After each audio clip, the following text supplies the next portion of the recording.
Hello, and welcome to Funnelocity, the B2B sales and marketing podcast. Each episode, we take a look at one or more aspects, tools, strategies, or tactics from the B2B world in the company of a special guest and ask questions such as, does it work? And could it be done differently? I'm Enrico Brosio, president of MarketOne, and your host.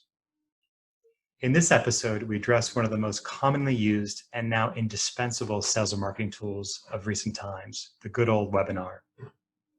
To help me dissect this topic, I'm delighted to welcome Emma Westley. Emma is Senior Marketing Demand Gen and Content Pro with over 15 years experience in the B2B tech industry, including a stint at MarketOne. She's worked with the likes of HP, Symantec, Barclaycard, as well as a number of tech startups in the UK and across Europe, helping them translate their business goals into achievable and scalable marketing and content strategies. Emma is also founder of Emerge, a content planning tool that helps teams get started with content strategy in minutes. Most importantly, Emma has recently completed an epic challenge, having spent 30 days attending no less than 42 webinars. So I think it's safe to say she's qualified to speak on today's subject. Welcome, Emma. Hi, Enrico, and thanks for having me, and thanks for that intro. Excellent. Well, listen, before we dig into why you dedicated so much of your time to webinars, I'd love to hear a bit more about Emerge and kind of what drove you to set up that company. Sure. So Emerge is basically a content strategy solution. The main part of it is a planning tool. It's an interactive tool that you can help plan your content strategy and work out two main things. So first of all, what sort of content types to do, and secondly, how to promote that content. So it's a visual interactive tool. It's a drag and drop interface, which is obviously great at the moment for remote working because it helps with sharing, a bit like an interactive online whiteboard would do. And it really came about from, I've been working over the past few years with a lot of startups, tech startups, and a lot of them are unsure of where to start with their content strategy and unsure of how to get going with it. So obviously in my consulting role and my freelance work, I do a lot of that, but this tool is actually a product of helping visualize all those aspects of a content strategy. And so it really just helps companies get to grips with their content strategies, get a strategy up and going in a few minutes, and then get onto the more important stuff of actually executing and creating the content. Oh, fantastic. Certainly sounds like it's the perfect tool for these times when we are trying to engage much more online digitally. We need more content. I know that we as an agency are doing it for ourselves a lot more than we have in past days, and certainly our clients. And it sounds exciting. We'll have to keep an eye on how that evolves. Yeah. So I've got lots of ideas for it. So where it goes next, we shall see. Well, best of luck on that. So, well, let's turn then to today's topic. And I guess my first question is really, it's about a curiosity, and I need to understand what led you to spend 30 days attending webinars. I mean, most people, were worried more about, stockpiling or binge watching the next thing, and here you are diving deep into webinars, Yeah. How did that come about? So maybe it was my form of madness for 2020. This is what COVID did to me. So I suppose, it was a direct result of COVID and lockdown. Obviously, a lot more events were going online, and there was this explosion of webinars just happening. We've now all become, great users of the term Zoom fatigue, and a lot of people are potentially getting tired of online events. But earlier on in lockdown, I was obviously watching a few of these and, saying, oh, that one looks great, or that one looks really interesting. I'll attend a few of these. And so I attended a few. And, as you mentioned in the intro, I've been in marketing for over 15 years. And I was thinking, well, these haven't really changed much in, the span of my career. I was watching them and thinking, this is a bit disappointing. So I I thought, well, surely there must be companies out there that are doing them better or worse. Surely there must be best practices that we can all learn from, because obviously there's going to be more and more companies doing them. So, what are the best practices we can follow? And so I was chatting with an ex-colleague, and we came up with this idea of, well, let's do a 30-day webinar challenge. That ex-colleague challenged me to do it. They didn't want anything to do with it, so they just said, oh, you do it. So I thought, actually, this is a good idea, and it went from there. But basically, it was to try and find a little bit more inspiration and innovation from it. That's great, and obviously it comes at a perfect time where companies are desperate to engage with their customers, with their prospects, and making that shift. I mean, we've I'm sure read all in the press that the pandemic has really accelerated digital transformation, and in so many ways, it's really what we're talking about now. It's about this pivot from physical events to online events, webinars, summits, et cetera, et cetera. And we've certainly over the last few months have helped clients, build, dozens, if not hundreds of these types of programs, digital programs, as they make that pivot. So I'm sure they're going to be listening very keenly today on this podcast to really understand what are some of the best practices. But before we go, I guess, into the findings, could you share with us the format of this 30-day project that you took? How did you approach it? What were you looking for? And then we'll go into what you actually found.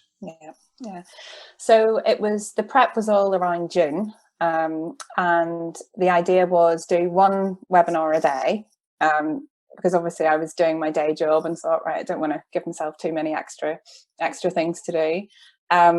It ended up being 42 webinars. I think, that was definitely the madness setting in, thinking, I was seeing all these invites come in and going, oh, that looks interesting, and that one looks good. And so got a bit carried away. I knew that I was going to be publishing some sort of content off the back of it. So I decided, right, I'm going to focus on things that will be interesting for me, first of all, so that hold my interest, but also for my network. So I focused on topics like marketing, data, startups, tech, women in tech, all those sorts of topics. And I started off, researching things like Eventbrite, Meetup, Bright Talk, going through those sorts of platforms to find ones that were interesting. I also asked my network, I said, anybody got any interesting webinars coming up? And then, started to sort of put together the schedule. And as I say, it turned into more than one a day, 42 in total, and across all those sorts of different topics and things. And as I said before, the main thing I was looking for was really not just best practices, but also things that were being done differently. I was getting really bored with the format of, going on, and it was 30-40 minute slides, then a Q&A, very often disguised product pictures from vendors, those sorts of things. So I was looking for companies, people who were doing them differently, doing innovative or novel things, using novel tools as well, and trying to find different ways of doing it as opposed to the standard right old school format. And so how did you there's a lot that goes into, I guess, the production of webinars. So when you were kind of putting your analytical hat on, how did you break it down? What were the different components that you were trying to analyze of a webinar experience, if I can call it that? Yeah. So there was obviously the registration process. What was that like, and how was that process promoted as well? So how was I actually finding out about the webinars? So then what was the build up? Once I'd registered, what were the sort of the hooks that were getting me bought into it, that were actually going to make me attend? I'll be honest, there were ones that I registered for, and then I thought, you know what, they haven't done a very good job of inspiring me, so Oh dear. I might not attend, or I'll just listen back to the recording or something. So that was all part of the learning process, was saying, you know, what sort of build up was being done well and not so well. Then there was obviously the webinar itself. You know, who were the presenters? How did they present? What was the content? What sort of tools were they using through the webinar? And I don't mean just the software, but also other tools that were being interjected. And then the after the webinar experience. So what was the follow-up? How did they deal with the recording? Was there anything different that was done with the recording? And how were they sort of, when we talk about sort of sweating content or atomizing it, how were they repurposing it, I suppose, afterwards? And then obviously the follow on from that, which I'll get into in an example later on of what not to do, I suppose, with how you follow up from these sorts of things. So yeah, it was those sorts of buckets of, you know, build up, actual webinar, and then follow up as well. That's great. So breaking it down into registration, the pre-webinar kind of build up, the webinar itself, post-webinar, and then perhaps even longer term. So kind of those 5 stages almost. Well, so what did you find? And you know, did this experience live up to your expectations? I have to say, I was quite disappointed. apart from a few companies or individuals that sort of did things a little bit differently, I think I came away generally very disappointed and thinking, oh dear, we really need to do something about this, especially if this is to continue. We need to like shake this up, because it was like stepping back in time a little bit. There was, and you know, I've got to cut people some slack this year. You know, we've all had difficult times. So, but there was this default of, right, 30 to 40 minute slides, Q&A. You know, the build up was just your automated emails. Here, you know, here's a reminder for tomorrow's webinar, that sort of thing. And then the follow up was, that was just the, you know, the standard sort of, oh, thanks for attending, here's the recording. So a lot of them did fall into that camp, unfortunately. Not very inspirational, I guess. So no. Well, let's get into the nitty gritty here. So if you maybe let's start with where things perhaps went wrong. If you can give us some examples, you know, of what not to do when setting up or running a webinar. So I'd say that what not to do, it sort of fell into like 3 camps and sort of aligned to those like 5 buckets that we were talking about a minute ago. So first of all, the build up. Yeah, definitely just don't rely on those automated emails, the software tool emails. They're the same as what everybody else does. So show a little bit of inspiration and, you know, do something differently with them. Then there was also the follow-up. So before getting onto the follow-up, the actual content itself. So, you know, make sure you spend time on that content, get good presenters, think about who your audience is. Don't disguise it as a product pitch. You know, don't like your title, don't sort of structure your title as how to do X, Y, Z.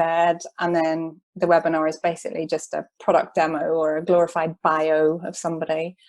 And yeah, then the follow-up as well is, again, understanding your audience and sending them useful content, interesting resources after the webinar that they can use. I've gone into a lot more detail on this on my blog, which is on emerge.io. So it's immerj.io. And I won't name and shame everybody here, but I will call out 2 companies because they should know better about this sort of stuff. Go on, let's hear it. So Salesforce. You would think. Yeah, the pros. Yeah, you would think they would do it better. And to be fair, the actual webinar itself wasn't too bad. But as soon as I registered... Sorry, the content itself, you're saying, wasn't too bad. Yeah, the presentation, yeah. But their whole experience around the webinar was one that I would not put as a best practice. So as soon as I registered for the webinar, and it was a topical webinar, it was about something marketing related, so it wasn't to do with a product. But as soon as I registered for it, I had an email like 2 minutes later from a salesperson in Salesforce saying, "Oh, we noticed that you registered for this webinar. Would you like a demo of blah, blah, blah?" Oh dear. And I thought, well, no, I don't really want a demo. I've registered for this topical webinar for ideas, and I'm not interested in the product. So I politely responded with that.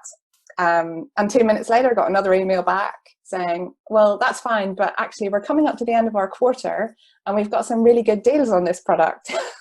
Someone's not listening. No. And that just completely turned me off. I thought, this is knowing that the sorts of things that go into these, the back ends of these digital journeys, they obviously had their lead scoring set up completely incorrectly, that registering for this webinar equaled X amount of points and funneled through to a salesperson about a product. So that was not a great experience. And then the other one. Sorry, can I just? I've got a question there, because obviously in this day and age, sales reps are looking for any way to engage with customers and prospects that are engaging with them. So I think your point resonates really well, which is, hey, this is let's call it a top of funnel thought leadership type webinar. I, the customer, if you will, am not, if I think of it from where am I in my journey, I'm very much at the building awareness and research gathering, perhaps researching, and not necessarily kind of in evaluation stage, which is again, I guess that begs the question is, are there certain webinars where a well-placed call pre-webinar from a sales rep, I think, would have been okay, in your mind? And I guess you were saying if it was a demo type webinar, but are there other types of examples of what if it's a case study, right? Or is that? Yeah, exactly. And I think that would be one of the sort of the learnings from this, is really understand where in your funnel or your journey you're positioning this webinar. Because if it's top of funnel, then don't do your follow-up, which is a hard sales push. Equally, if it is designed for existing customers, then a product demo might be better, or showing existing customers different features of an existing product, or sharing a case study. Then that is people that are more interested in that stage. They're at that stage of their journey. They're more interested in potentially having a sales call. So that's definitely one of the learnings, is understand where in the journey you're pitching the webinar, and make sure you've got the right people on the webinar if that's what your follow-up is going to be. Because this follow-up in particular was obviously not gauging correctly where I'd come from, or what interest I had in the webinar at all. Right. And where you were in that customer journey. Yeah. So so that's one example. I guess that could be Salesforce example. You mentioned a second one. Yeah. So I suppose this is related quite similarly to the overall experience that you go through. And so the other one that was a real, as I put in my blog, the rotten tomato or rotten tomato. You say tomato, I say tomato. Was Bright Talk, unfortunately. Okay. Now, not so much because of the actual webinars, because they're a platform for other vendors and companies to promote their own webinars and use their software. But it was more the experience of signing up to one webinar then got me into this mess of emails being sent to me about all of a sudden you're opted into everything. Yes, exactly. And I think I spent the best part of every day for 2 or 3 weeks after that unsubscribing from different emails from BrightTalk, and I couldn't find out how to unsubscribe from them all. Couldn't work that out. I There's no couldn't find a preference. There preference was no center. preference Nope. center, right? Interesting. And it was just, again, a bad experience. And then I was getting emails about ones that were just not of interest at all, not related. After relevance, yeah. So again, not their actual webinar, but just that is, seeing the webinar as part of an overall experience, an overall digital journey. Right. Well, then who got it right? What are some examples of they're either full experiences that really were great, or elements of the kind of webinar experience that you thought were handled really well? Well, one company really stood out in all of this, and that was Turtle. So I'm sure a lot of people listening will know TURTL. They're a content, a marketing software company themselves, but the way they did their webinars was very different. They had broken it down. They called it like a coffee chat series or something, and they'd broken it down into 30-minute sessions each week on different topics. And the content itself was great. It was very natural. There were two people presenting, and it was very sort of organic and natural, albeit with quite a lot of prepared content as well. Their build up was great. They included little videos in the emails of the two people sort of, there was one of them that was doing a remote high five through screens. They used a lot of great tools in the actual webinars. So these were the presenters that yes. would then be speaking, so that you're getting snippets of who they are. They're almost building up a personality, aren't they? Exactly. Yeah. And that came through in a few other webinars that did very good build up. For example, was actually including video content in the build up. So maybe a little snippet from one of the presenters to say, oh, this is what we'll be talking about, or here's what you can look forward to. So that was a theme, actually, was the video content. And then the other thing that Turtle did really well, and the other companies did well, was using polls or interactive things on the webinars themselves. So getting your audience engaged. Now, this is a tricky one, because there were other ones that I attended where there were even things like breakout sessions. There was one I attended which was quite funny, that as soon as they mentioned that there was a breakout session, loads of people then left the webinar because they weren't prepared for it. So I think you have to be careful with how interactive you make it. Again, so was that audience. That's interesting, because I'm about to join a summit next week, and I'm expecting that to happen. I'm hopeful that will happen. But I guess your point, was this a webinar? Was it branded as a webinar, or is this as a summit and kind of more of a larger type trade show, if you will? Yeah, it was a webinar, but I think they hadn't really advertised it in the build up to say this would happen. Right. So I think expectations weren't well managed. Yeah. So if you're expecting to just come on and watch content for 30 or 40 minutes, and then you're surprised, we're going to put you in breakout sessions with everybody, and likely multitasking, right? Yes, exactly. Yeah. So, or especially at the moment, if you're sat in your pajamas or you haven't done your hair, and exactly. You're then sprung with, you're right, you've got to get on video and network with people.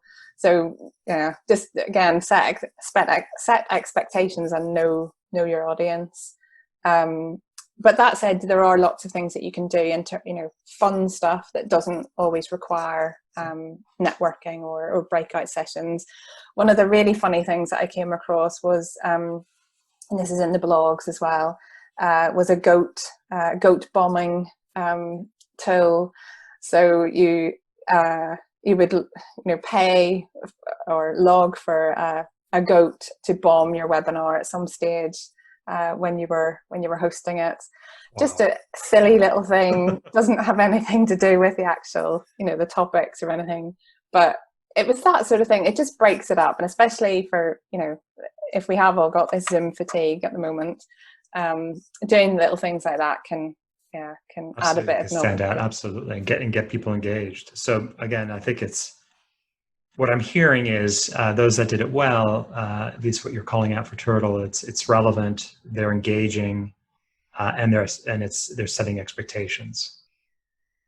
Yeah, and I think it goes back to, the most fundamental thing in not just in webinars but all sort of marketing is know your audience, know what sort of content they're interested in, how you want to address that, what challenges they're having that you can help with, and work your content around that, and work your build up and your follow up around that as well. Okay. Any other any other examples of companies that did it well? Yeah, I think other ones that that did it well would have been, there was a marketing meetup, which is like a meetup sort of networking sort of thing. They had a couple of people on, one from Content Cal, which is a social media calendaring software. Oh, yeah. And I think it was an agency called Purple Goat. I think that was the other one. And that was it was another great one. Again, the build up was great because it was it was novel. The emails that they were sending beforehand were quite fun and different, not just the automated ones. And then the actual content itself was interesting. They sort of coupled a bit of sort of work stuff with some personal stories as well. That was nice. And then again, the follow-up was very engaging and fun. So Emma, earlier you mentioned that you received a call where it kind of was, but it wasn't relevant. It was on, they were trying to sell you at a point at a time that just wasn't relevant to you. You were much further up, top of funnel, kind of just ideas gathering. Is there on the follow-up, a post-event follow-up, is there a place for a phone call? I guess I'd be interested to hear your thoughts on that. I think this goes back to understanding where your webinar is in that journey. So if it is more top of funnel, then a phone call is probably not the right thing to do, unless it's some sort of phone call which is more gathering research or understanding, like, did you find the webinar useful, did you get out of it what you wanted to. As long as it's that sort of research gathering or again, sort of very top of funnel aspect. That said, though, I think a phone call straight after a webinar is, or even a couple of touches after a webinar, is a bit much, because a phone call, a lot of people could find quite intrusive. I think, if you're going to do that more human touch, keep it for your middle of funnel or your bottom of funnel, when the customer is engaged with other areas of content. So they're looking at other articles or case studies or product content. Definitely, understand where it is that you want to do that. I think if it's webinars that are more top of funnel, the follow up, and I find actually LinkedIn did quite a good job with this, off the back of their webinar that I attended, was just sending, first of all, the content that's relevant to the webinar that you've just attended, and maybe like a tool. So they sent, I think it was a couple of templates that you could use in, I think, planning out like a LinkedIn marketing campaign or something. So it was related to the webinar. It was useful content that you could actually use after you'd attended the webinar. And it was, it's sort of adding value to that relationship without being too pushy. Interesting, yeah. So that was a good example. There was another example of one that I did attend, which was it was related to chatbots, and it was, how do you turn your FAQ content into chatbot material? And they did a small demo of the actual product on the webinar. And that one, you could sort of say afterwards, that maybe is better fitted with a human touch afterwards. So someone following because up it's product specific. Yeah, exactly. Right. But by and large, yeah.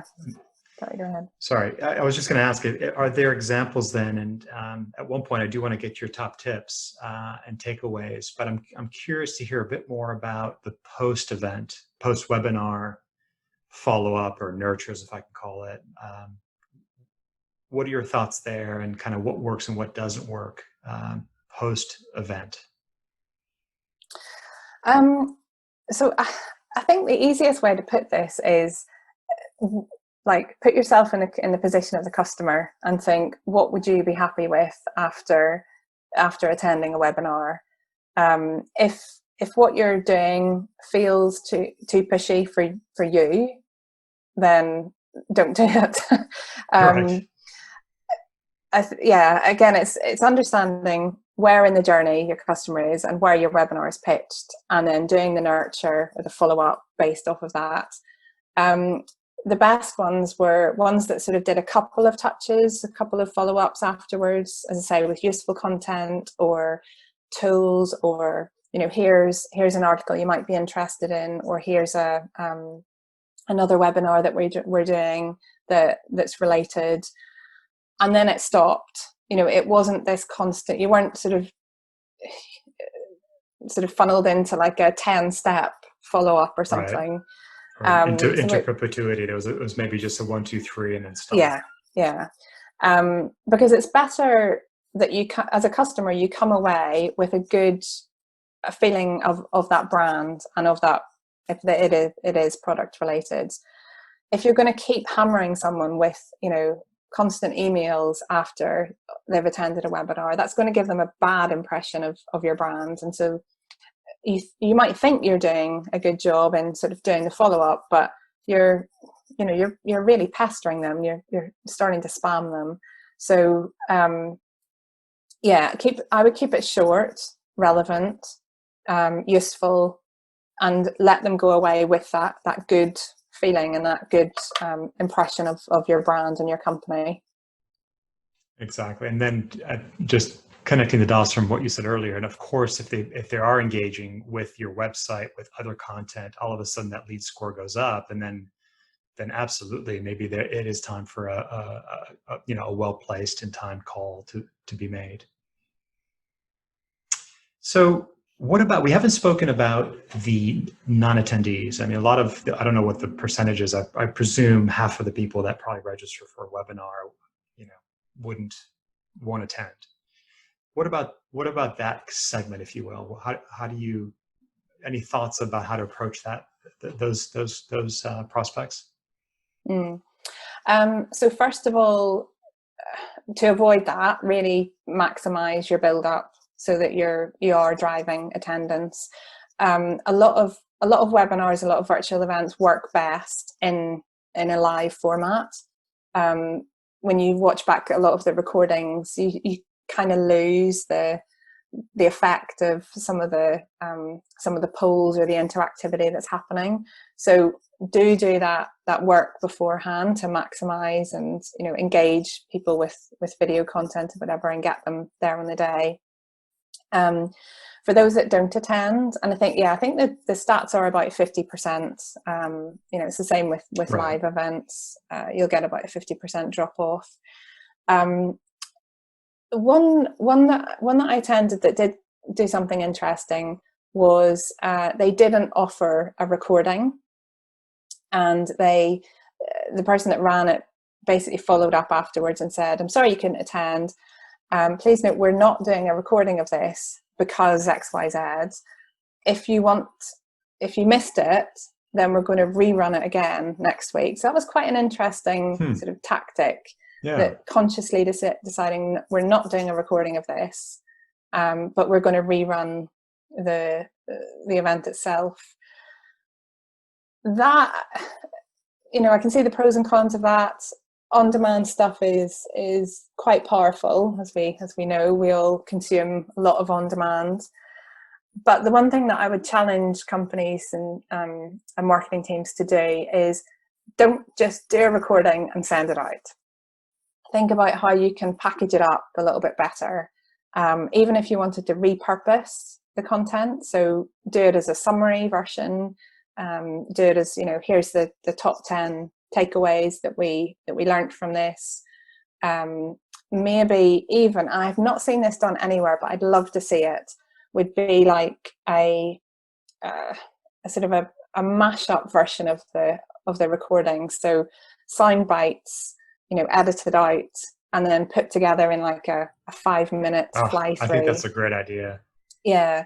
And then putting some nice animation or something around it, like almost seeing it as a bit of a, an Instagram version of your recording, where you're sort of, highlighting bits or, adding animation. The highlights reel is really clever. I'm not sure if I've actually seen that done, but that would be great. If you've signed up to, let's say, a 45-minute webinar, but you only have 5 or 10 minutes, it would be great to get that. It's kind of like, right now it's the French tennis open right now.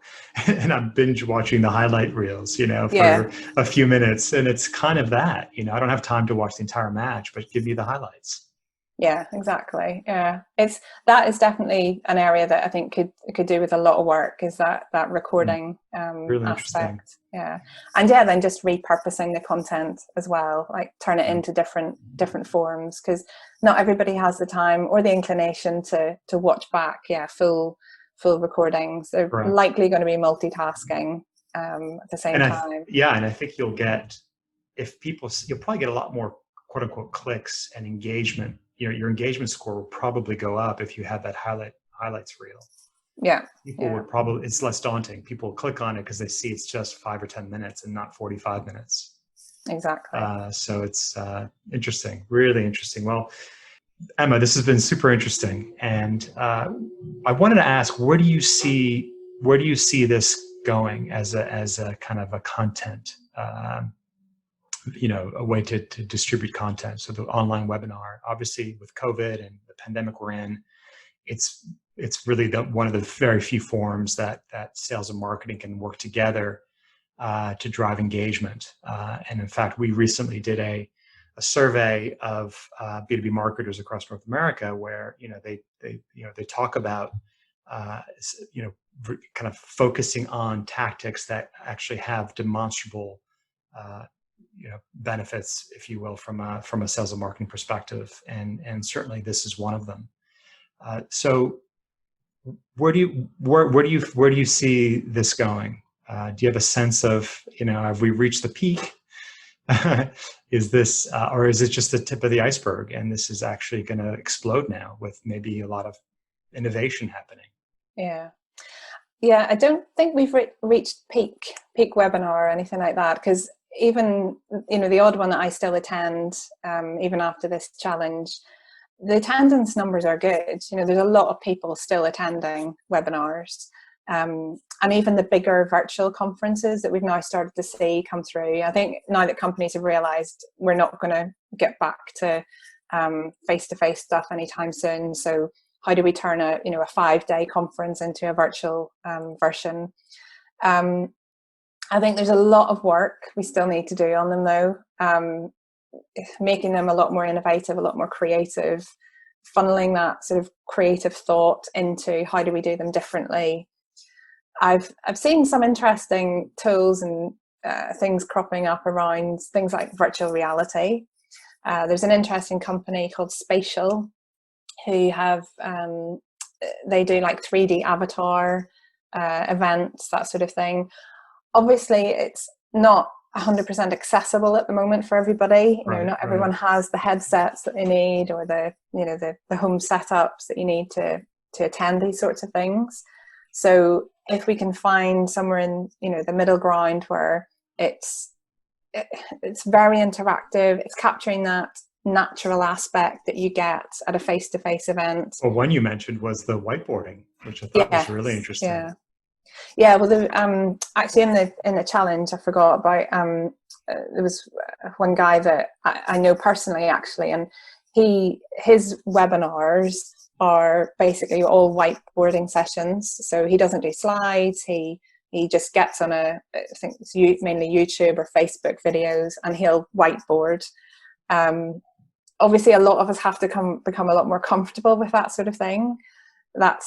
I can see how that's engaging, though. I really like that as a technique. I think it's a skill that you have to develop if you're the person delivering it. But step away from the slides, please. Exactly. Definitely. Make it more human. Wow. Well, again, this has been super, super insightful. And I guess as a wrap up, do you have, my last question is, what are your, are there Emma's top tips, for anyone looking to create a webinar? I think we've covered pretty much all of them, but I'd sum them up in sort of five top tips, very, very easily, very clearly. Know your audience. That's the biggest one, not just for webinars, for all sorts of marketing. And know what challenges you're trying to address. Connected to that is in the second one of know the funnel stage or the journey stage. So you're doing your experience around it is correct and right for the customer. Spend time on your content. Don't just do slides. Be a little bit more innovative. Think about other things that you can do, like goats or polls or interactive stuff. Just be a little bit more creative, even if it goes wrong. At least it's more natural, it's fun, and people will remember it a bit better. Number 4 would be your before and after. Again, just using that opportunity to engage with people. Definitely using video content. That's such an easy win in before and after. Again, doesn't have to be polished. It can be just off the cuff, natural stuff. And then the 5th one, again, think about your recording and how you're distributing that. And through all of this, it's all about making your content work as hard as it can. I've talked a couple of times about repurposing content. And if you're doing those things all along that process of building and promoting a webinar, you've then got a lot more content that you can use, and it's not just a one-off thing and then it goes in the drawer and you forget about it. Wonderful. That's fantastic. Well, thank you for these very fascinating and enlightening discussion today, and some really down-to-earth tips on what to do around webinars. I must admit, I've attended many webinars and online events over the years.